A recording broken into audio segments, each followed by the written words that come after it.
Hey everybody, my name is Camille. I make videos about applying, getting in, and staying in medical school. I wanted to come on today to just make a brief video about who I got my letters of recommendation from and what cold email did I send to these professors.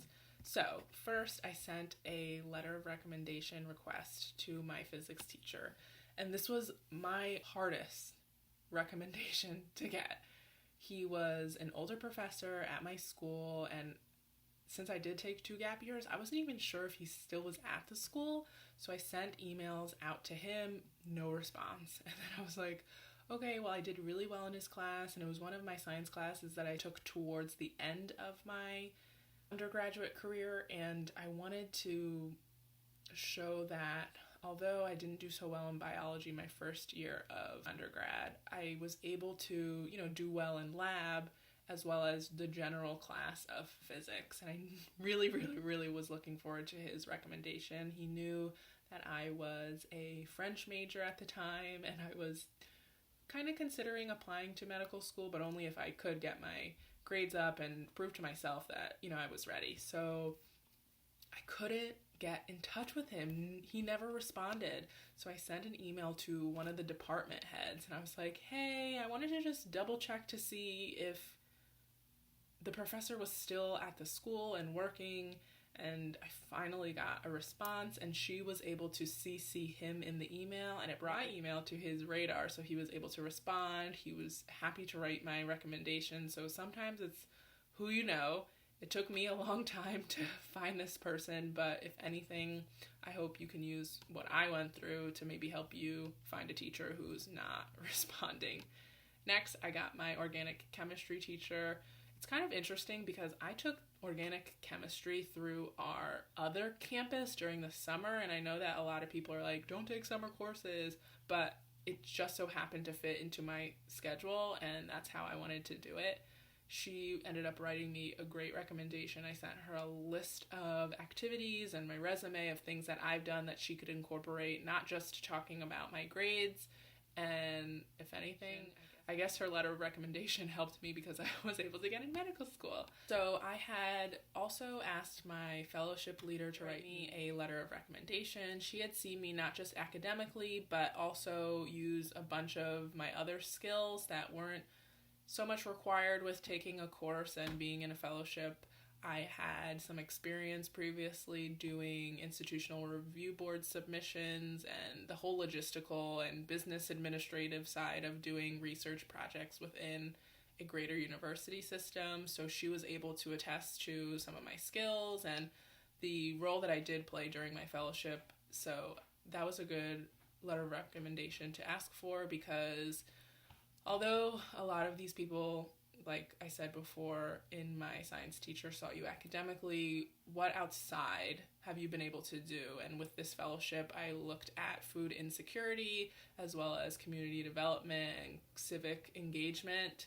And that was also something I was able to put within my personal statement that I wasn't specifically talked about within my personal statement, but was in my list of activities. And if someone could vouch for me and write a whole entire letter of recommendation to that effect, it was very important for me to have them as a part of my letter of recommendation submission.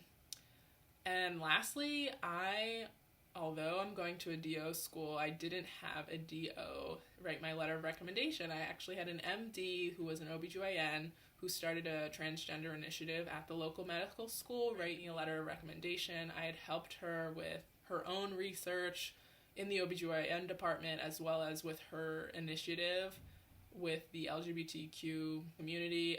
Then I ended up shadowing and helping out research-wise a pediatric endocrinologist who I talked about a little bit more in this video that I'll link above. So nevertheless, I wanted people to see me in different settings. I had a lot of other experiences that I kind of contemplated whether or not I wanted to include within people I asked for a letter of recommendation. So with that being said, let's just get into the example of the email request I sent to my professors, which was short and sweet, as you can see, to see if they would write me a letter of recommendation. So I said, "Dear Professor, I'm applying to medical school this summer, and I'm writing to ask you if you would be willing to write a strong letter of recommendation in support of my application. I'm not sure if you remember me, but I was the French major who decided to be pre-med midway through my junior year. I was in your lecture spring 2017 and fall 2018. Thank you so much for your consideration. I'm looking forward to hearing you. Sincerely, me, and a little bit later I had my contact information just in case they needed to reach out to me, because sometimes when you do ask for these more personal email requests, they will reach out to you and, have a phone call with you if you are asking them from afar. Like, I had to ask them via email. I didn't ask them because it was summer in person while we were in school. So with that being said, just make sure the people who you ask to write your letter of recommendation know you not just academically, but within how you see yourself in the community and how you've contributed to the community, how you might have helped them succeed in some type of way. I was able to put a lot of my time in with that MD who wrote my letter of recommendation, and she was able to attest to that. I just started out as someone who wanted to learn about OBGYN, and that did show them that I was an HIV counselor. They knew that I had experience with the LGBTQ population, and then I was then introduced to the pediatric endocrinologist, and I did some research with the transgender patients, the pediatric transgender patients and their families and their guardians, and with that, I also was able to show how if I'm interested in something, I will actually pursue it, and it's also something that will propel me forward. When being in medical school, there's going to be a lot of specialties that I do have to experience and see them for what they are, and hey, maybe you never know what is going to happen, or what you're going to be exposed to, what you're actually going to really like or what you're not going to like, and it's only through these experiences and building networks and relationships with people that